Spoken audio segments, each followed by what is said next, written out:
আমার এই চোখটা ঘুরে লাগার পর ডাইরেক্ট এখান থেকে টান খেয়ে ডাইরেক্ট এদিকে চলে আসে, এই চোখটা ডাইরেক্ট এখানে চলে আসে গালের উপরে।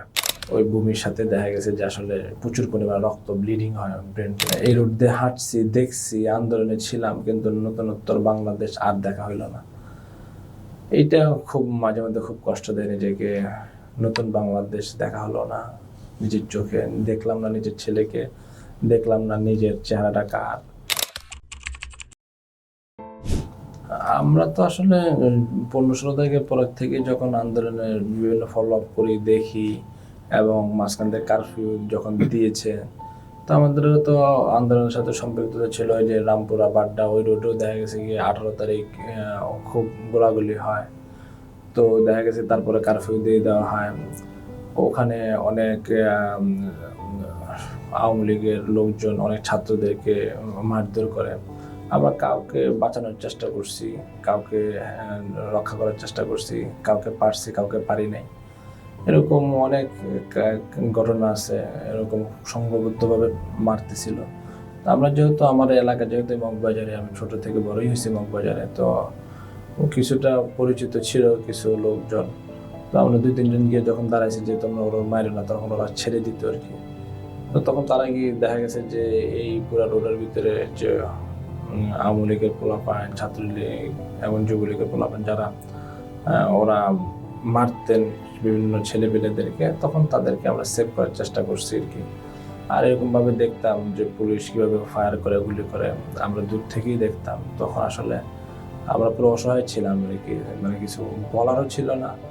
সাধারণ যৌক্তিক একটা দাবিতে তারা যেভাবে হামলা করছে, এটা আমাদেরকে আসলে খুবই শরীরটাকে শিউরে ওঠে আর কি। সবচেয়ে বড় বিষয় হচ্ছে গিয়ে আমরা যখন যেদিনও আমি করি গুলিবিদ্ধ হই, ওই দিন আমি এই রোড দিয়ে মগবাজার মৌচাক যে রোডটা, এই রোডটা হয়ে বাংলা মোটর হয়ে এখানে আসি, এখানে এসে আন্দোলনে এখানে অবস্থান করি। তো যখন এই রোডটা দিয়ে হাঁটি, তখন এই রোডের কথা খুব দিলের ভিতরে ব্যথা জাগায় আর কি, যে এই রোড দিয়ে হাঁটছি, দেখছি, আন্দোলনে ছিলাম, কিন্তু নতুনোত্তর বাংলাদেশ আর দেখা হইল না। এইটা খুব মাঝে মধ্যে খুব কষ্ট দেয় নিজেকে। নতুন বাংলাদেশ দেখা হলো না, নিজের চোখে দেখলাম না নিজের ছেলেকে, দেখলাম না নিজের চেহারাটা কার। তারপরেও এর ভিতরেও নিজেকে সান্ত্বনা দিয়ে মেনে নিছি, নাসরুম মিনাল্লাহি ওয়া ফাতহুন করিব। এভাবেই চলছে আর কি। শারীরিক অবস্থা আলহামদুলিল্লাহ এমনিতে আল্লাহ ভালো রাখছেন। ওই চোখের কারণে দেখা গেছে মাথায় মাঝে মধ্যে খুব ব্যথা করে। ওই যে হিটটা লাগছে চোখে, ওইটাই মাঝে মধ্যে দেখা গেছে চোখে অনেক কেতুল জমে যায়, অনেক মাঝে মধ্যে টন টন করে ব্যথা করে, বা একটু চাপ আকার ব্যথা অনুভব করি। তো এই আছি, এই ভালো এই মন্দ সবকিছু মিলে দেখা গেছে কি বিভিন্ন ডিপ্রেশনের ভিতরে নিজেরা থাকে। এই ভালো আছে এই মন্দ সবকিছু মিলেই দেখা গেছে যে একাকিত্বভাবে নিজের জীবনটাকে চলছি আর কি। যখন আমার কারণ বাজারে গুলি লাগে, চোখটাতে গুলি লেগে চোখটা এখানে চলে আসে। তো আমাকে তো কোনো হসপিটালে যখন রাখেনি, পরে ডাক্তাররা আমাকে এইটার ক্ষত দেখে এবং এটা ওনারা অবজার্ভ করে দেখলেন আমার এখানে এই জায়গায় গর্ত হয়ে আছে আর কি, চামড়া উপর দিয়ে বোঝা যায় না।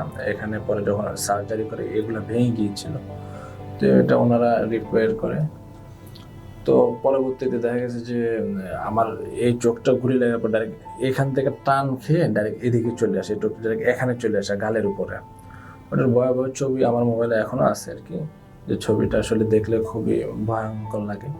এই চোখটা এখানে চলে আসছিল, তো পরে এই চোখটা কেটে ফেলে দিয়ে জাস্ট ভিতরে যে নার্ভটা সেটা সিলি করে ডাক্তার রেখে দিয়েছিলেন আর কি। আর এই চোখটাও সাথে সাথেই মানে গলে গিয়েছে আর কি, ডাক্তারদের বাসায় রক্ত ছিঁড়ে টানের সাথে চলে আসছে। তো দেখা গেছে যে ঢাকা মেডিকেলে তখন ব্লাড আকারের আমি বমি করি আর কি।